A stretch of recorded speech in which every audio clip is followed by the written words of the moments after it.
তাহলে ভগবান সবার, ভগবান কোনোদিন কারোর একার নয়।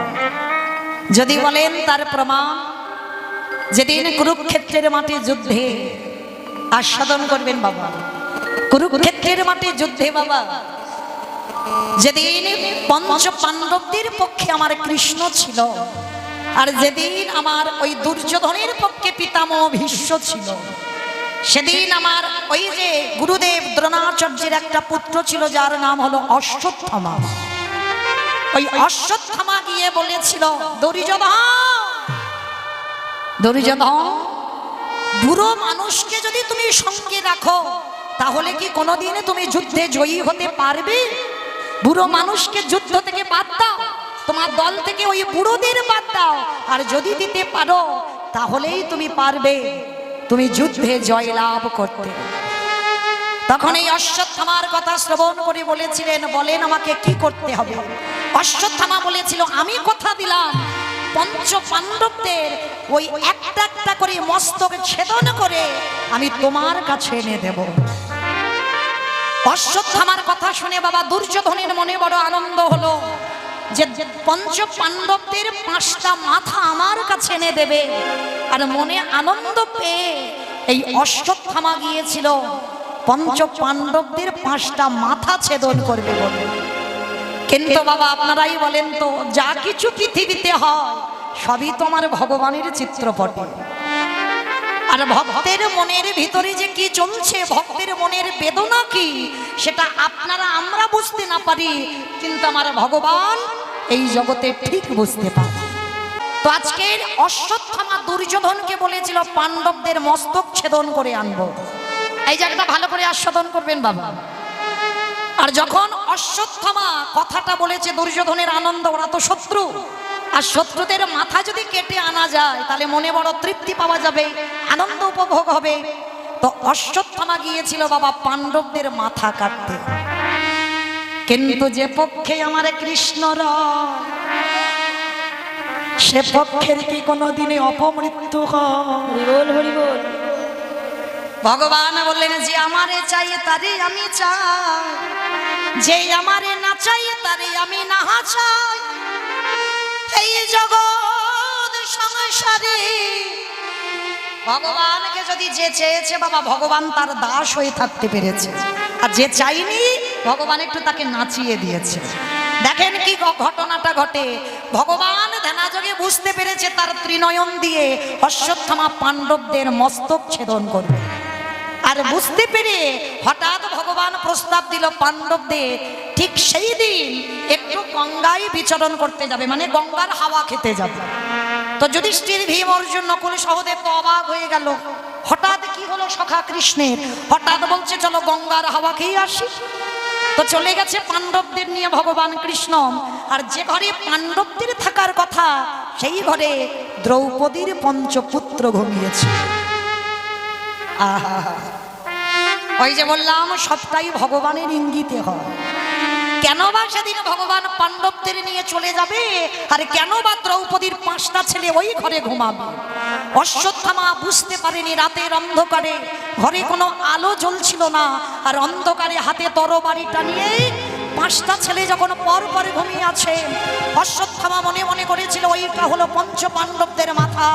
ওই ধারালো চকচকে অস্ত্রটা দিয়ে একটা একটা সন্তানের মস্তকটা ছেদন করে, আর একটা একটা সন্তানের মাথা পুটলি করে বেঁধে একটা একটা করে 5টা ছেলের মস্তক ছেদন করে, আর ওই দুর্যোধনের কাছে ঘাড়েতে করে নিয়ে গেছে। দুর্যোধন দেখো, আমি বলেছিলাম না পঞ্চ পাণ্ডবদের 5 জনের মাথা আমি তোমার পায়ে এসে ফেলবো। যতই পিতামহ ভীষ্মের ইচ্ছা মৃত্যু হোক না কেন, কোনোদিন পারবে না আমার মতো করে বড় বীরত্ব অর্জন করে পাণ্ডবদের মস্তক ছেদন করে আনতে। দুর্যোধনের মনে বড় আনন্দ হলো, আনন্দে গদগদ হয়ে একটা একটা করে পুটলি খোলে, আর একটা একটা করে মাথা নিয়ে একটা একটা পাথরে আছাড় দেয়। একটা একটা করে যখন আছাড় দিচ্ছে, 5টা মাথা যখনই আছাড় দেওয়া হলো বাবা, সব কটা মাথা ভেঙে চৌচির হয়ে গেল। সঙ্গে সঙ্গে দুর্যোধন পাগলের মতো কেঁদে উঠেছিল।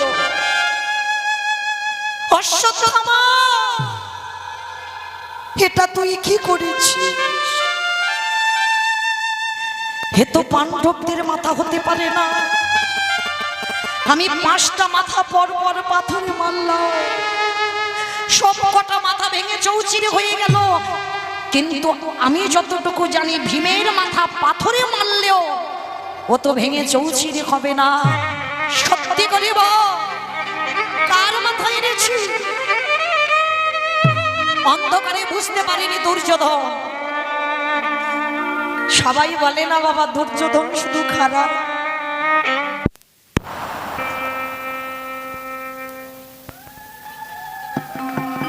সবাই বলে দুর্যোধন খারাপ, সবাই শুধু খারাপটা দেখে গেল, একজন ভক্ত দুর্যোধনের এতটুকু ভালো দেখে। আজকে আমি বলে দিয়ে যাব দুর্যোধনের ভালোটা। যখন হাতে লণ্ঠনে নিয়ে দেখছে বাবা, ওই 5টা ছেলের মাথা একটা একটা করে পাথরে মেরেছে না, তার মধ্যে তো ভীমের মাথা নেই, ও তো দ্রৌপদীর 5টা ছেলের মাথা। দুর্যোধন অশ্বত্থামার চরম দুটো তুলে ধরে, এটা কি করলি তুই? যদি আমার কুরু বংশে যদি আমার কেউ না থাকতো, অন্তত আমার ভাইয়ের ছেলেরা আমাদের উদ্দেশ্যে তো একটু পিণ্ড দিতে পারতো। ভালো করে বুঝবেন বাবা, ওই জন্য একটা কথা বলে যাই, নিজের ছেলেকে যতটা ভালোবাসবেন তুমি তোমার ভাইয়ের ছেলেকে ঠিক ততটাই ভালোবাসবে। যদি তোমার বংশী বাতি দেওয়ার মতো শেষের দিনে কেউ না থাকে, শাস্ত্র বলছে মৌমিতার কথা নয়, তোমার ভাইয়ের ছেলেরা তোমার উদ্দেশ্যে পিণ্ড দিতে পারে। তোমার মুখে আগুন দেওয়ার মতো যদি কেউ না থাকে, তোমার ভাইয়ের ছেলে যদি থাকে, সে পারে তোমার মুখে আগুন দিতে। ওই জন্য নিজের ছেলেকে যত ভালোবাসবে, ভাইয়ের ছেলেকে ঠিক ততটাই ভালোবাসবে। ভাইয়ের সঙ্গে যত শত্রুতা হোক না কেন, ভাইয়ের সঙ্গে যদি পাঁচিল তুলে দেওয়া হয়, ভাইয়ের সঙ্গে যদি মামলা পর্যন্ত চলে, কিন্তু তার ছেলেকে কোনোদিন যেন শত্রু মনে করো না, যেটা দুর্যোধন মহাভারতে শিক্ষা দিয়ে গেছে। অশ্বত্থামা, যদি আমার বংশে কোনো ছেলে না থাকে, তুই এটা কি করলি? ও যে পাণ্ডবদের মাথা নয়, যদি পাণ্ডবদের মাথা হতো তাহলে ভীমের মাথা ভেঙে চৌচির হতো না। কাদের মাথা এনেছিস? ভালো করে লণ্ঠনে দিয়ে দেখলো দ্রৌপদীর 5টা ছেলের মাথা। দুর্যোধন ছেলেগুলোর মাথা,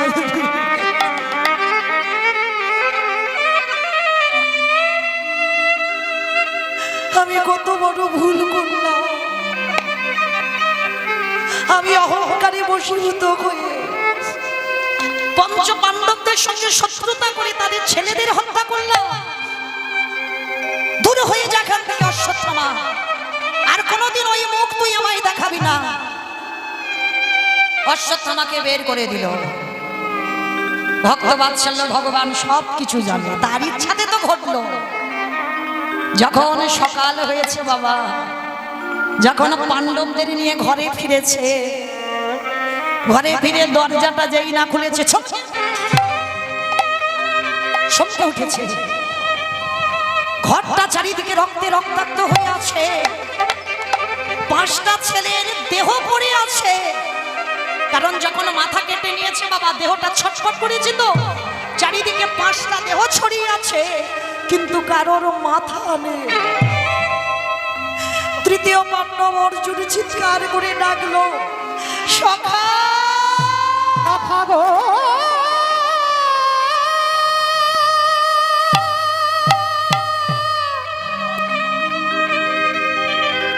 বলো কোন অপরাধে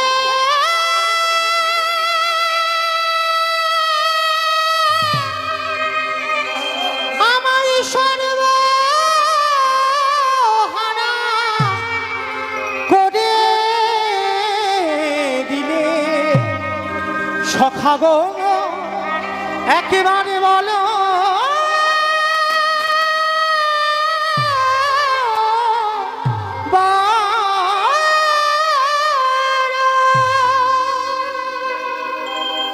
এই জায়গাটা একটু লক্ষ্য করবেন আমার মায়েরা। আপনারা নারী, আমিও একটা নারী, আর মহাভারতের দ্রৌপদী ছিল একটা নারী। 5টা ছেলের দেহ পড়ে আছে, পাণ্ডবরা হাহাকার করে কাঁদছে। অর্জুন প্রতিজ্ঞা করলো, ভীম প্রতিজ্ঞা করলো, ওই অশ্বত্থামা মেরেছে আমাদের 5টা ছেলেকে, আমরাও অশ্বত্থামাকে হত্যা করব। বন্দি করে আনলো অশ্বত্থামাকে, আর অশ্বত্থামাকে যখন বন্দি করে এনেছে বাবা, দ্রৌপদীর চরণ তলে হাতে পায়ে দড়ি বেঁধে দ্রৌপদীর চরণে অশ্বত্থামাকে ফেলেছে। দ্রৌপদী আদেশ করো, এই মুহূর্তে ওর শিরচ্ছেদন করব। ও যেমন আমাদের 5টা ছেলের মাথা কেটে নিয়ে গেছে, তুমি একবার আদেশ দাও। দ্রৌপদী মায়া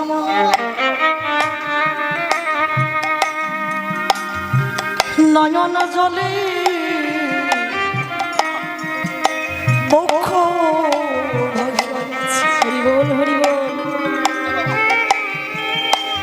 অশ্বত্থামাকে দ্রৌপদী তুলেছে। গুরুপুত্র তো, পাণ্ডবদের গুরুদেব দ্রোণাচার্য তারই ছেলে, ব্রাহ্মণের ছেলে। অশ্বত্থামা ব্রাহ্মণের ছেলে, দ্রৌপদী তুলেছে। কত বড় ত্যাগ একটু লক্ষ্য করে দেখে। অশ্বত্থামাকে তুলে অশ্বত্থামার কাছে দ্রৌপদী হাত জোড় করেছে।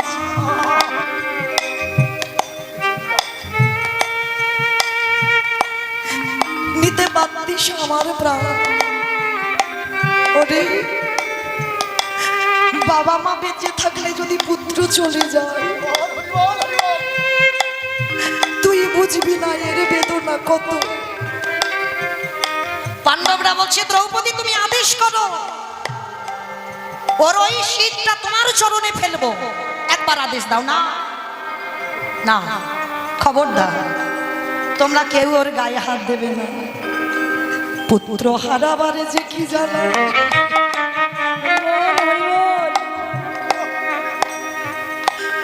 যে মা হারিয়েছি সেই মা জানে।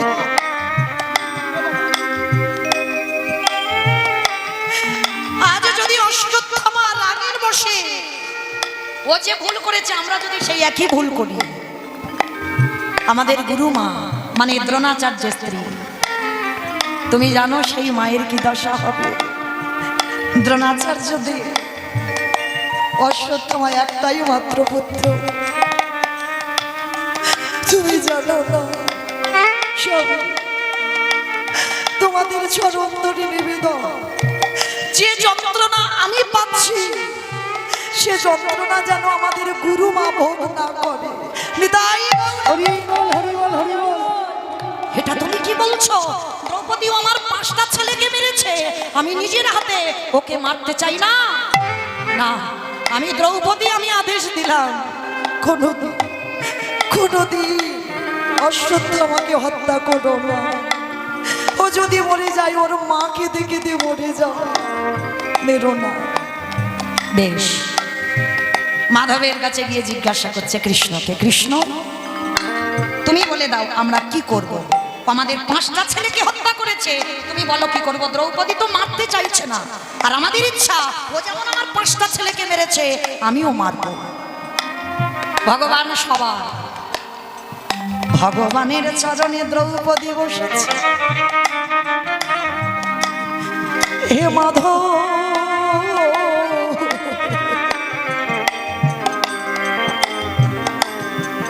মাধবী গো,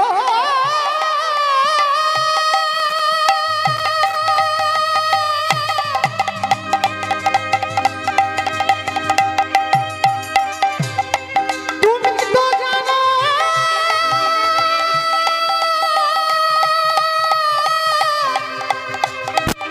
সন্তান হারা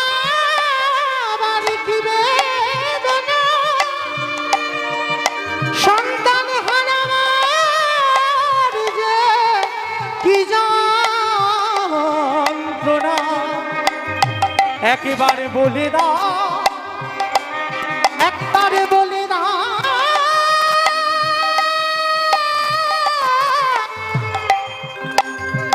এখন আমি কি করিব মাধব তো একেবারে বলে বলে দ্রৌপদী অঝর নয়নে কাছে আর অঝর নয়নে কেঁদে বলে উঠলেন, মাধব মাধব তুমি একবারে বলে দাও, আমি কি পারি একজন মা হয়ে আর একজন মাকে কাঁদাতে? অমায়েরা জগতে যা যা কিছু করতো, নিতাই গৌর হরি বল হরি বল, যা যা কিছু করত আমার দ্রৌপদী তার সখা কৃষ্ণের কাছ থেকে অনুমতি নিয়ে করত। ভগবান আদেশ দিল, অশ্বত্থামা ব্রাহ্মণের ছেলে, ওকে যদি হত্যা করা হয় তাহলে তোমরা ব্রহ্ম হত্যার কাজে লিপ্ত হবে, অপরাধী হবে, খেয়াল করো। তাহলে কি করব? বলে ওর মস্তক মুন্ডন করে দাও। আর দেখবেন বাবা, মারার থেকেও যদি তুমি সবার সামনে অপমান করো, যদি তোমার সম্মান চলে যায়, এর থেকে বড় দুঃখ, এর থেকে বড় কষ্ট আর পৃথিবীতে কিছু নেই। তুমি যদি 10 গ্রাম মারতে বাবা, সে মারার কষ্ট ভোলা যায়, কিন্তু তুমি যদি 10 জনের সামনে একটা অপমানজনক কথা বলো, সেই অপমান তোমার সারা জীবন হৃদয়ে মেতে থাকবে। মাধব বলেছিল, একটা কাজ করো, ও তো এত বড় অন্যায় করেছে, ওর মস্তক মুন্ডন করে দাও। সবার সামনে ওই অশ্বত্থামার মস্তকটা মুন্ডন করে দিল। আর যার জন্য বাবা মাঝে মাঝে এখনকার ছেলেরা অশ্বত্থামার মতো চুল কাটা ধরেছে, দেখেছেন? তাহলে ওই রকম করে দেখবেন, এই মাঝখানে একটু চুল আছে আর চারিদিকে কেটে দিয়েছে, আছে না? ওটা অশ্বত্থামার চুল কাটা। এটা পাণ্ডবরা অশ্বত্থামার এইভাবে মস্তকটা মুন্ডন করে দিয়েছে। আজকে এই ঘটনা ঘটবার পরে অশ্বত্থামার কিন্তু হৃদয়ে একটা রাগ জন্মে গেল, ক্রোধ জন্মে গেল, যে এত বড় অপমান করলো, আমি ওদের গুরু ভাই, আর গুরু ভাইকে যখন অসম্মান সূচক কথা বললো না, কিন্তু আমার মস্তক মুন্ডন করে দিল, প্রতিশোধ আমি নেব। কি করে প্রতিশোধ নেবে? একমাত্র বংশধর ছিল কোথায়? উত্তরা, জানেন তো? অভিমন্যুর সন্তান মায়ের গর্ভে যখন ছিল, ওই একটাই মাত্র বংশধর। অশ্বত্থামার মাথায় জেদ জন্মে গেল, ওটাকেও পৃথিবীর আলো আমি দেখতে দেব না, ওটাকে মাতৃ জঠরেই আমি হত্যা করব। যখন অশ্বত্থামা বাণ নিক্ষেপ করেছিল, সেদিন বাবা ভগবান কৃষ্ণ হস্তিমানাপুর ছেড়ে দ্বারকায় চলে যাচ্ছিল। আর দ্বারকায় চলে যাবার সময় ভক্ত বাৎসল্য ভগবান বুঝতে পারলো অশ্বত্থামা বাণ ছেড়েছে, আর ওই বাণটা যদি একবার উত্তরার গর্ভে যায়, গর্ভে বসেছিল অভিমন্যু, আপনারা জানবেন। আর এই অভিমন্যু, বলেন তো স্ত্রীর নাম কি ছিল? বলেন, অভিমন্যুর স্ত্রীর নাম উত্তরা। আর সুভদ্রা ছিলেন তৃতীয় পাণ্ডব অর্জুনের সহধর্মী। আর এই উত্তরার গর্ভে যখন একটা সন্তান ছিল, যার নাম কি বাবা? পাণ্ডবদের বংশধর বেঁচে ছিল, যার বংশধর আমরা, যার থেকে কলিযুগটার সূচনা হলো, কে? পরীক্ষিত মহারাজ। উত্তরার গর্ভে ছিল পরীক্ষিত মহারাজ, মেরে ফেলতে চেয়েছিল। ওই অশ্বত্থামার জেদ বশত যখন বাণটা নিক্ষেপ করেছিল, ভগবান দ্বারকায় ফিরে যাচ্ছিল, যেতে যেতে মনে মনে ভাবলেন, সর্বনাশ, ওই বাণটা, ওই ব্রহ্মবাণ যদি একবার উত্তরার গর্ভে প্রবেশ করে, তাহলে তো আর বাঁচবে না পরীক্ষিত। ভগবান ওই উত্তরার গর্ভের মধ্যে প্রবেশ করেছে, আর গর্ভের মধ্যে প্রবেশ করে পরীক্ষিতকে প্রাণে বাঁচিয়েছিল। যেতে গিয়ে যখন উত্তরাকে বাঁচালো, মা কুন্তি দেখে কৃষ্ণের কাছে দাঁড়িয়ে বলেছিল, কৃষ্ণ, আজ আমি জানলাম জগতে সবাই যে তোমাকে বলে পুরুষ, কিন্তু আজকের আমি জেনে গেলাম তুমি শুধু পুরুষ নও, তুমি হলে আদি পুরুষ। শত সহস্রবার প্রণাম করলেন। আমি এত বোকা, আমি সারা জীবন ভাবলাম পিসি বলে ডাকতো না কুন্তিকে, আমি ভাবলাম সারা জীবন তুই আমার ভাইয়ের ছেলে, কিন্তু আজ আমি বুঝলাম তুই শুধু আমার ভাইয়ের ছেলে নয়, তুই হলি বিশ্বের স্রষ্টা মালিক ভগবান কৃষ্ণ। তাই গৌর হরি বল, হরি বল, হরি বল। আজকের সেই ভক্ত বাৎসল্য ভগবান উত্তরার গর্ভকে বাঁচালো, কিন্তু বাঁচালো বটে, অশ্বত্থামার কাছে গিয়ে বলেছিল অপদার্থ, তোর এত বড় স্পর্ধা, তুই উত্তরার গর্ভ নষ্ট করতে চেয়েছিলিস, বল তুই আমার কাছে কি চাস? অশ্বত্থামা একটা কথা বলেছিল, আমি অমরত্ব চাই। ভগবান তখন হেসে বলেছিল আমি তোকে অমরত্ব দেব, তবে শোন, এই ব্রহ্মবাণ যে তুই উত্তরার গর্ভে ছেড়েছিলিস, আমি যদি না যেতাম তাহলে উত্তরার গর্ভ নাশ হয়ে যেত। তবে তোর যখন এত বাঁচার শখ, তোর যখন এত বাঁচার ইচ্ছা, আমি তোকে আশীর্বাদ দিলাম তুই অমরত্ব লাভ করবি। আর একটা অভিশাপ আমি তোকে দিলাম, তোর সর্বাঙ্গে এত জ্বালা যন্ত্রণা হবে, অঙ্গ থেকে বাবা পুঁজ রক্ত ঝরে ঝরে পড়বে, সেদিন তুই ছটফট করবি একটু মৃত্যুর জন্য, তুই প্রার্থনা করবি দয়াময় আমাকে মৃত্যু ভিক্ষা দাও, কিন্তু আমি কোনো মতেই তোকে মৃত্যু ভিক্ষা দেব না, আমি তোকে অভিশাপ দিলাম তুই অমরত্ব হবি, আর যতদিন বাঁচবি মৃত্যু যন্ত্রণার জন্য ছটফট করবি। তাই বলো, হরি বল, হরি বল। আজও বাবা অশ্বত্থামা অমর, মৃত্যু হয়নি। যখন পাগলের মতো কেঁদেছিল তখন ভগবান একটা সান্ত্বনা দিয়েছিল। ওই যে বললাম ভগবান সবার, কেউ যদি কাঁধে কষ্ট সহ্য করতে পারে না, বলেছিল অশ্বত্থামা তোর শরীরে পুঁজ রক্ত ঝরে ঝরে পড়বে, মৃত্যুর জন্য ভিক্ষা করবি দাঁড়ে দাঁড়ে, তবু তোর ভিক্ষা হবে না, তোর এত মাথার যন্ত্রণা হবে, মৃত্যুর জন্য ভিক্ষা চাইবি তবু তোর মৃত্যু হবে না, তবে একটা আশীর্বাদ দিলাম, তোর যন্ত্রণা জ্বালা একটু কমবে যদি জগতে কোনো ভক্ত স্নানের আগে যদি বাবা একটু তেল নিয়ে মাটিতে 3 বার ছিটা দেয়। এখনো আছে বাবা এই প্রথাটা, অনেক বয়স জ্যেষ্ঠ বাবা ঠাকুর মায়েরা এগুলো মেনে চলে, স্নানের আগে একটু তেল মাখার আগে মাটিতে 3 বার দেয়, দেখবেন ওটা ভগবানের আশীর্বাদ। কেন? অশ্বত্থামার ওই যে শরীরে জ্বালা যন্ত্রণা একটু কমার জন্য। নিতাই গৌর হরি বল, হরি বল। আজকেই ভগবান সবার, কিন্তু দেবর্ষি নারদ প্রশ্ন করেছিল কৃষ্ণ তুমি সবার, তুমি যদি সবার হলে দুর্যোধন তো তোমায় চেয়েছিল, দুর্যোধন তোমার চেয়েছিল, কেন হলে না তুমি দুর্যোধনের দলে? তুমি কেন পাণ্ডবদের দলে হয়ে গেলে? ভগবান বলছে শোনো, আমি কেন হইনি, ওরা ছিল অহংকারী, আর পাণ্ডবদের হৃদয়ে ছিল প্রেম ভক্তি, যার জন্য এদের দলে হলাম, ওদের 100 জনের দলে হলাম না। ভুল কথা। এটা যে তুমি সত্যি বললে আমি মানবো কি করে যে পাণ্ডবদের ভক্তি ছিল আর দুর্যোধন ওরা 100 ভাইয়ের ভক্তি ছিল না? বলে শোনো, আমি ওদের 2 ভাইকে একটা আদেশ দিয়েছিলাম। কি আদেশ? আমি গিয়ে ঘুমাবো, ঘুম চোখ খুলে যার মুখ প্রথম দেখবো আমি তার পক্ষে হব। বাবা কথাটা বলেছিল না?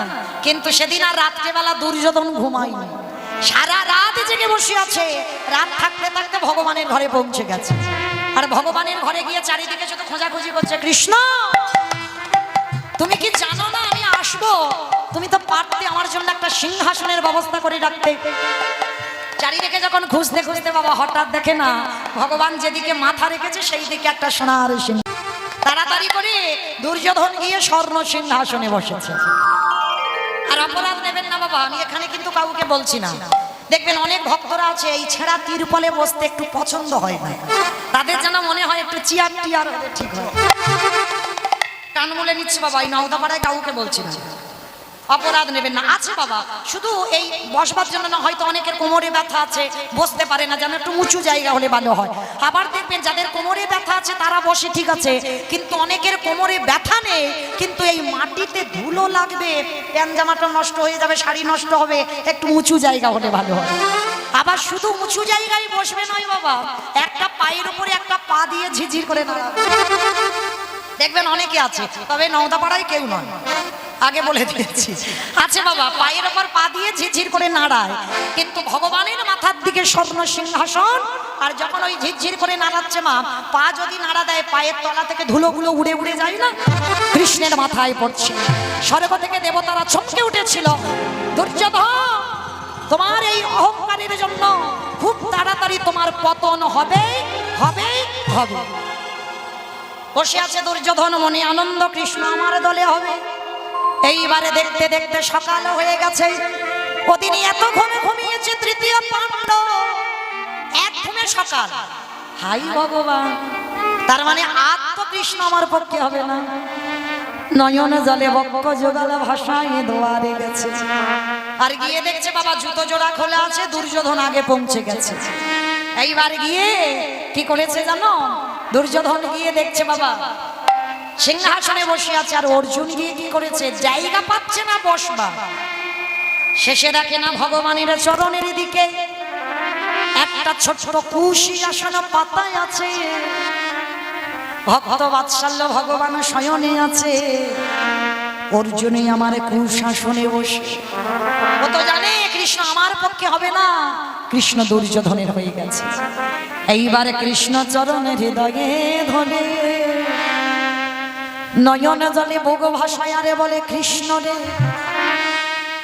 আমি জানি তুই আমার পক্ষে হবে না, তুই তো দুর্যোধনের হয়ে যাবি, কিন্তু হয়ে যাবি যা, যে কুলে জন্ম দিস না কেন, যেন এই যেহোবায় কৃষ্ণ কৃষ্ণ আমরা যেন বলিতে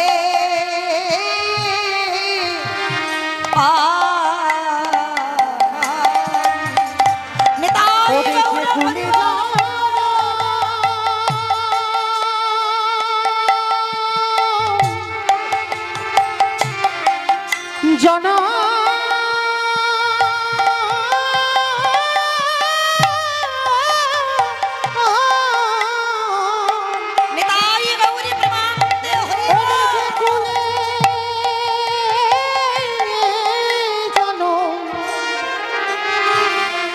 কৃষ্ণা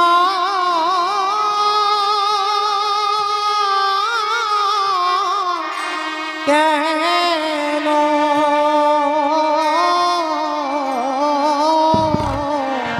যেন কৃষ্ণ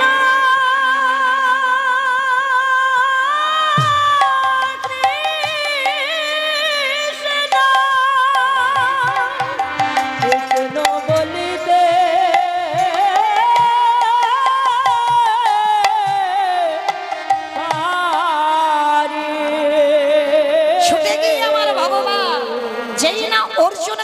ভগবানে আরে কে থাকিতে পারে,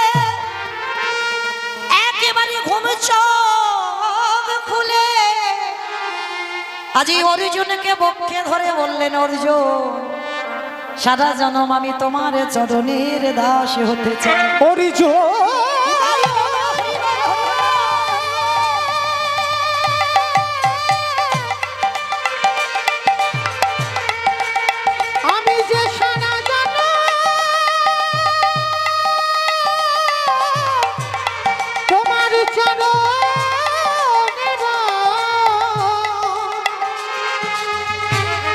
আছি থেকে সারা জনম তোমার চরণের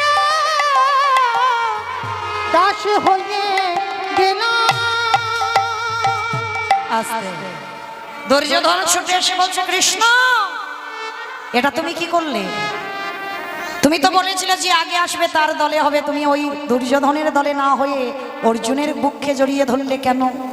তখন ভগবান বলেছিল, আমি কোনোদিন বলিনি যে আগে আসবে আমি তার দলে হব। কি বলেছিল বাবা, ঘুম চোখ খুলে যার মুখ আমি দেখব।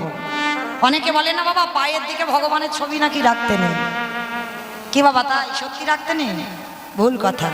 ভক্তি যার কৃষ্ণ তার সর্বশাস্ত্রে সর্বশাস্ত্রে আজ ভক্তি না থাকিলে কৃষ্ণ দেখিও বা কিবা দেখেও বা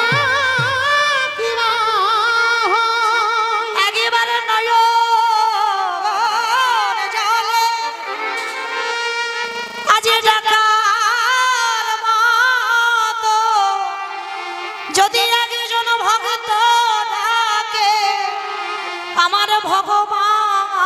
সর্বাগ্যে তার চরণের দাস হয়ে যায়। যে জনি নজনি জালে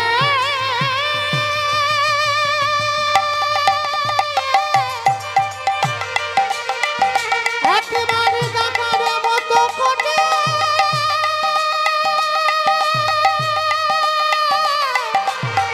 দেখিতে পারে আমার ভগবান ভক্তে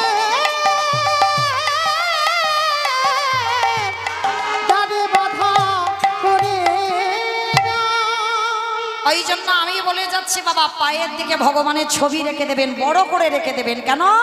চোখটা খুলে বাবা অন্য কিছু দেখবার আগে তোমার গোবিন্দ দর্শন আগে হয়ে যাবে। তাই গৌর হরি বল, হরি বল। কারণ ভগবান জনমে জনমে যুগে যুগে বলেছে আমি ভক্ত চরণের দাস হতে চাই। তাহলে সেই ভক্তিটাকে অর্জন করে পায়ের দিকে ছবি রেখে বাবা চোখটা খুলে আগে গোবিন্দ রূপ দেখে তারপরে সংসারের কর্ম শুরু করো। দেবর্ষি নারদ বলেছিল, প্রভু সত্যি করে বলো তো তুমি কি ঘুমাচ্ছিলে? কি গো মা, ভগবান ঘুমাচ্ছিল? তাহলে সিংহাসনটা পায়ের দিকে রাখতে পারতে, কুশাসনটা মাথার দিকে রাখতে পারতে, সব তোমার কায়দা, সব কায়দা করে করেছো। ভগবান বলছে না কায়দা করিনি, তবে শোনো আরো একটা প্রমাণ তুমি পেয়ে যাবে কেন আমি দুর্যোধনের হলাম না। কি প্রমাণ? বাবা একটা ছোট্ট সূচ নিয়েছে। আমার সূচ জানো তো কত বড় সূচ হয়? ছোট্ট কাঁথা বালিশ লাই হয়, ছোট ছোট সূচ। ভগবান একটা ছোট্ট সূচ নিয়েছে আর বিশাল বড় একটা হাতি, মানে হাতি কত বড় হয়, একটা বিশাল বড় হাতি নিয়েছে। নারদের সামনে বাবা সূচের কতটুকু চিত্র বারবার সুতো এদিক ওদিক করা যায় না। একটা বড় হাতি নিয়ে কৃষ্ণ এপার থেকে ওপার করে দেয়। আর যেই এপার থেকে ওপার করে দেওয়া সঙ্গে সঙ্গে নারদ দেখে তো ছমকে, ও ঠাকুর এত বড় হাতি তুমি ছিদ্র দিয়েই এপার ওপার করে দিলে? বলে নারদ তুমি দেখেছো তো? বলে হ্যাঁ প্রভু আমি সাক্ষাতে দেখলাম। বলে যাও তুমি দুর্যোধনকে এই কথাটা একবার বলে এসো, দেখো কি বলে, তারপরে আমি কথা বলবো, তারপরে যেখানে যেতে বলবো সেখানে যাবে। তো সাত সকালবেলা দেবর্ষি নারদ দুর্যোধনের বাড়িতে গিয়ে ডাকছে, দুর্যোধন ও দুর্যোধন। রাতের অন্ধকারে, এখন অন্ধকার অন্ধকার আছে, মানে পুরো পরিষ্কার হয়নি। আর বাবা এটা আপনারা ভালো করে জানেন, যদি একটু টাকা পয়সা হয় না তখন আর ভোর 5টায় ঘুম ভাঙে না, মোটামুটি 7টা 8টা বাজে। মানে এমন ঘুম যেন কোনোদিন ঘুমায়নি, এত ঘুম ঘুমানো। আর দেখবেন যারা গরিব হয়, কাঙাল হয়, যাদের মাথায় চিন্তা থাকে রোজগার করতে হবে, গোবিন্দ সেবা দিতে হবে, তাদের দেখবেন ওই 3টে থেকে 5টার ভিতরে বাবা তাদের ঘুম ভাঙবেই ভাঙবে। আর পয়সা করি যাদের থাকে তাদের 8টা, মোটামুটি 8টা বাজে। তো দুর্যোধন অহংকারী, এইবার সকালবেলা নারদ গিয়ে ডাকছে, দুর্যোধন সাত সকালবেলা ঘুমের নেশাটা চটে গেছে, এই যে সকাল সকালে এসে আমার ঘুমের নেশাটা চটিয়ে দিলে, বলো কি হয়েছে? হে দুর্যোধন একটা কথা বলবো, এই সূচটা দেখতে পাচ্ছ? বলে সাত সকালবেলা খেয়ে দিয়ে কাজ নেই, তুমি সূচ দেখাতে এনেছো? বলে আরে বাবা আমার কথাটা শোনো, এই যে সূচটা দেখছো, এই যে ছিদ্রের এদিক থেকে ওদিক একটা বিশাল বড় হাতি আমার কৃষ্ণ আমার চোখের সামনে সূচের ছিদ্রের এপার থেকে ওপার করে। যেই না কথাটা বলা, দুর্যোধন সঙ্গে সঙ্গে বলে বলে না কে আছিস তারই প্রহরী, এই মুহূর্তে নারদের গলা ধাক্কা দিয়ে বের করে দে। একটা সুতো এদিক ওদিক করা যায় না, আর ওদের কৃষ্ণ নাকি একটা হাতি এপার ওপার করেছে। এমন তাড়া করেছে নারদ প্রাণ ভয়ে দুর্যোধনের বাড়ি থেকে ছুটে চলে গেছে। ভগবানের কাছে গিয়ে মাথা নিচু করে আছে, কি ব্যাপার বদন মলিন কেন? বলে মেনে নিল না, বিশ্বাস করলো না। ও ঠিক আছে করেনি তো কি হয়েছে, এবার পাণ্ডবদের কাছে যাও। দেবর্ষি নারদ বিনাটা নিয়ে যেই না পাণ্ডবদের কাছে যাওয়া, তৃতীয় পাণ্ডব অর্জুন আর মধ্যম পাণ্ডব ভীম সবার প্রথমে নারদকে সকালবেলা দেখে সর্বাগ্যে বসার জায়গা দিয়ে চরণ যুগল ধৌত করে বললেন, আসো মুনিবর, আজ আমাদের জীবন ধন্য, সকাল সকাল তোমার মতো মুনি বদন দর্শন, বলেন কি করতে পারি? নারদ মুনি সূচটা বের করেছে, জানো আমার কৃষ্ণ এই ছিদ্রের এপার ওপার করে দিয়েছে বিশাল বড় একটা হাতি। যেই না বলা ভীম খিলখিল করে হেসে উঠেছে। নারদ বলছে তুমি হাসছো কেন? হাসবো না, তুমি তো হাসির গল্প বললে। হে দেবর্ষি, আমার কৃষ্ণ যদি মনে করে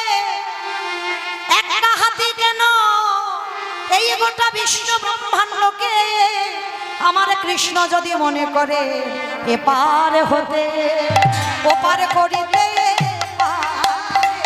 আমার হরি কৃষ্ণ যাবে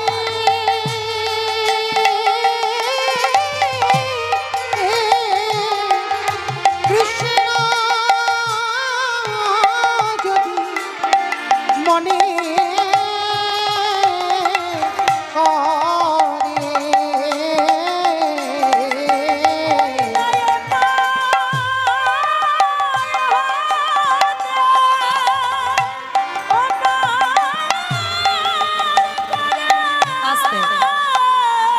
তাহলে বাবাটা করে বিশ্বাস আছে, তাহলে যাদের বিশ্বাস আছে তাদের পক্ষে ভগবান, আর যাদের বিশ্বাস নাই আজীবন যদি মাথা ঠুকে কাঁদো কোনোদিন তুমি ভগবত কৃপা পাবে না, পাবে না, পাবে না। তবে মায়েরা কীর্তন শুনবার আগে, কীর্তন গাওয়ার আগে আগে আমাদের সবাইকে জানতে হবে আমাদের এই পৃথিবীতে আসা শুধুমাত্র কাঁদবার জন্য। এখানে আমরা এতজন ভক্ত যারা বসে আছেন, দাঁড়িয়ে আছেন, কীর্তনিয়া সম্প্রদায়, প্রত্যেককে জানতে হবে বাবা এই জন্মটা হলো বাবা আমাদের কাঁদার জন্ম। কেউ যদি বলে আমরা হাসবো বলে এসেছি, বাবা ভুল ভাববে। পৃথিবীতে এসেছিলাম কাঁদবার জন্য। কেন? একবার ভেবে দেখেন বাবা, যেদিন পৃথিবীতে এসেছিলাম সেদিন কিন্তু সবাই কেঁদে এসেছিলাম। কেউ এখানে বলতে পারবে না যে আমি যেদিন জন্ম নিয়েছিলাম সেদিন আমি হেসে এসেছিলাম। প্রত্যেকে আমরা কেঁদে এসেছিলাম, আর যেদিন মায়ামোহ সংসারে ছেড়ে চলে যাব সেদিনও কিন্তু কেঁদে যাব। তাহলে এলাম কেঁদে, যাব কেঁদে, কটা দিনের জন্য মাগো একটু অভিনয় মঞ্চে অভিনয় করে গেলাম। কেউ ছেলে হলো, কেউ মা হলো, কেউ বাবা হলো, ভাই হলো, দাদা হলো, বন্ধু হলো, এক একটা করে অভিনয় করবার জন্য জগতে পাঠালো। কিন্তু মনে রাখতে হবে এই জগৎটা হচ্ছে বাবা, এই সংসারটা হচ্ছে একটা নাটকের মঞ্চ। যার যখন অভিনয় শেষ তাকে এই অভিনয় মঞ্চ থেকে চলে যেতেই হবে। তাহলে মনে রাখতে হবে এই নাটকের মঞ্চে বসে একজনের চরণ আশ্রয় করতে হবে। কৃষ্ণ ভজিবার তরে সংসারে আয়ন, মিছে মায়ায় ভক্ত হয়ে বৃক্ষ সম হইন। প্রত্যেকে বলেছিলাম দয়াল কৃষ্ণ ভজন, কৃষ্ণ সাধন ছাড়া আর পৃথিবীতে গিয়ে কিছু করব না। আর এই মায়ামোহ সংসারে পড়ে আমরা ভুলে গেলাম সেই কথা দেবার কথা। তো মায়েরা চলেন আজকের এই নবদ্বীপের মাটিতে। তবে মনে রাখবেন মায়েরা, গৌর চরণ যারা আশ্রয় করে, যারা গোবিন্দ চরণ আশ্রয় করে, মাথায় রেখে দিও বাবা তাদের তো ঘন ঘন বিপদ আসবেই আসবে। আর মনে রাখতে হবে বাবা, এইটা স্মরণে রাখবেন, যাদের কাছে যত বিপদ আসবে মনে রাখবেন আমার মাধব তোমার সঙ্গে আছে। আর যার পৃথিবীতে কোনো বিপদ নেই তার সঙ্গে আমার ভক্ত থাকে। যত বিপদের সম্মুখীন হবে তত আমার ভগবান তোমার কাছে থাকবে। কেন? যে করে আমার আশ তারি করি সর্বনাশ, তবু যদি না ছাড়ে আমার পাশ, তারপর হই আমি তার দাসানুদাস। তাহলে আগে গৌর গোবিন্দ চরণ আশ্রয় করতে হবে। কিন্তু বাবা যারা ভক্ত মানুষ তারা কিন্তু বাবা জীবনে কারোর কোনোদিন খারাপ চায় না। আর ভক্তের তো ভগবানের কাছে একটাই চাহিদা, একটাই চাওয়া, প্রভু তোমার চরণ ছাড়া আর কিছু চাই না। আর যারা ভক্ত নয় বাবা তারা সোনা দানা, টাকা পয়সা, মণি মাণিক্য, ঘর বাড়ি, এগুলোই তাদের চাহিদা। কিন্তু ভক্ত যদি হয়েছ ওদের কোনো চাহিদা নয়, একটাই চাহিদা, যেন আমি রাজরানীও না হই, আমি যেন সারা জীবন তোমার চরণে আমার মন মতি থাকে। এই জগতের সংসারে বাবা চৈতন্য মহাপ্রভু নবদ্বীপের মাটিতে বসে সবাইকে কৃপা করেছিল। কিন্তু মায়েরা একটাই বড় আশ্চর্যের ব্যাপার, সবাই কিন্তু আমরা ভগবানকে প্রণাম করি, কিন্তু একজন মানুষ আমার ভগবানকে প্রণাম করতে পারেনি। তার হৃদয়ে বড় আক্ষেপ ছিল। কে জানো? যিনি হলেন আমার ভগবানের গুরুদেব, যার নাম হলো ঈশ্বরপুরী। এই ঈশ্বরপুরী এনার একটা আক্ষেপ ছিল। কি আক্ষেপ? না মহাপ্রভুকে তো দীক্ষা দিয়েছিল, তো পরবর্তীক্ষণে জানতে পেরেছিল নিমাই হলো কলিযুগের ভগবান। আর জানতে পেরে এই ঈশ্বরপুরী সর্বদাই কাঁদত। কেন জানো? যে আমার নিমাই যে ভগবান এটা আমি জানলাম, কিন্তু আমি এমন দুর্ভাগাজি, সবাই আমার নিমাইকে প্রণাম করতে পারবে, কিন্তু আমি এমন দুর্ভাগাজি, আমি একদিনের জন্য আমার নিমাইকে প্রণাম করতে পারবো না, কারণ আমি তোর গুরুদেব। আর আমি যদি ওকে প্রণাম করি তাহলে আমার নিমাইকে রৌরব নরক যন্ত্রণা পেতে হবে। বিদায় গৌর হরি বল, হরি বল, হরি বল। আর এই ঈশ্বরপুরীর আরো একটা শিষ্য ছিল বাবা, যার নাম ছিল গোবিন্দ ঘোষ। এই নিমাই আর গোবিন্দ ঘোষ এরা হচ্ছে গুরু ভাই। তো যেদিন আমার ঈশ্বরপুরীর বার্ধক্য দশা এসেছিল বাবা, এই বার্ধক্য দশা ঈশ্বরপুরী আমার গোবিন্দ ঘোষকে দেখেছিল।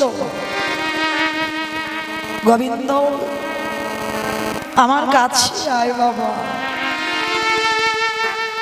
কি হয়েছে গুরুদেব? গোবিন্দ, মৃত্যুর সময় আমার একটা বাসনা রয়ে গেল।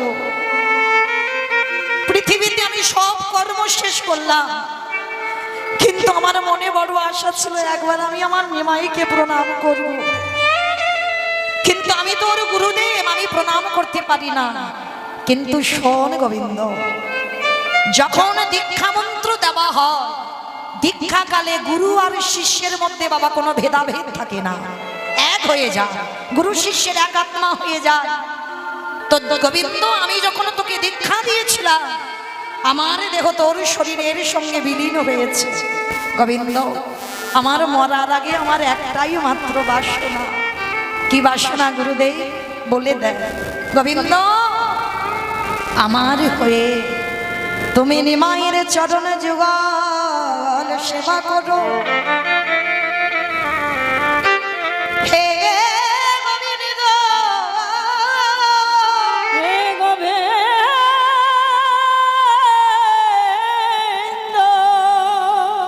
তুমি যদি নিজের হাতে আমার নিমাইয়ের চরণ সেবা করো, আমি তো তোমার মধ্যে বিরাজমান। আর তুমি যদি আমার নিমাইয়ের চরণ ভজো, তাহলে কি হবে জানো? আমারও তো নিমাইয়ের চরণ ভজা হয়ে যাবে। তাই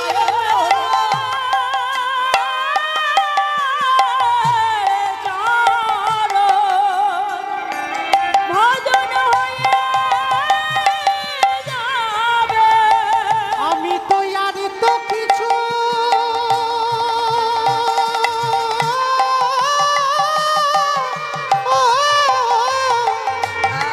চাহি না গোবিন্দ।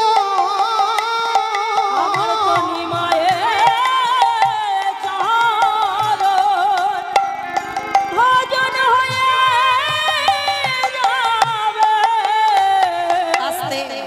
সেই গোবিন্দ ঘোষ বাবা যখন অগ্রদ্বীপের মাটিতে যাকে নির্বাসন দিয়েছিল, সর্বক্ষণ আমার নিমাইয়ের চরণ ভজত কেন? ওটা ঈশ্বরপুরী মরবার আগে আমার গোবিন্দের হাতে দায়িত্ব দিয়েছিল। গোবিন্দ, তোমার মধ্যে আমি বিরাজমান হব, আর তুমি সেবা করলে আমারও নিমাইয়ের চরণ সেবা করা হয়ে যাবে। আর ওইটুকু যে আমি মরার আগে আক্ষেপ করে গেলাম, আমি ভগবানের গুরুদেব হয়ে তার চরণ ভজতে পারলাম না, তোমার মধ্যে দিয়ে আমি আমার নিমাইয়ের চরণ যুগল ভজন করব। আজকের সেই ঈশ্বরপুরী হলেন আমার ভগবানের গুরুদেব, আর এই ঈশ্বরপুরীর গুরুদেব ছিলেন মাধবেন্দ্রপুরী। আহা, এই বাংলার মাটিতে বাবা, এই যে আপনারা কৃষ্ণ নামে এত আপ্লুত না কেন বললাম বাবা? আমি তো চেনা বলা ভুল হবে, আমি প্রত্যেকের কাছে যেন বড় আপনজন, বড় কাছের মানুষ। আমি ভাবি নাই বাবা যে মানুষগুলো প্রত্যেকটা দিন, কালকে যেখানে কীর্তন করে এলাম, যে ভক্তগণ ছিল, আজও দেখছি বাবা সেই ভক্ত। আমি যে কি গাইবো সেটা আমার মাথায় নেই, এতটাই ভালোবাসে, যেখানে কীর্তনে যাই পাগলের মতো ছুটে আসে। তবে আমার জন্য নয়, এটা আমার মহাপ্রভুর অহিতুকি কৃপা। তো এই ঈশ্বরপুরীর গুরুদেব মাধবেন্দ্রপুরী, এই যে বাংলার মাটিতে বাবা কৃষ্ণ ভক্তি, কৃষ্ণ প্রেমের প্রচার এই মাধবেন্দ্রপুরী করেছিলেন।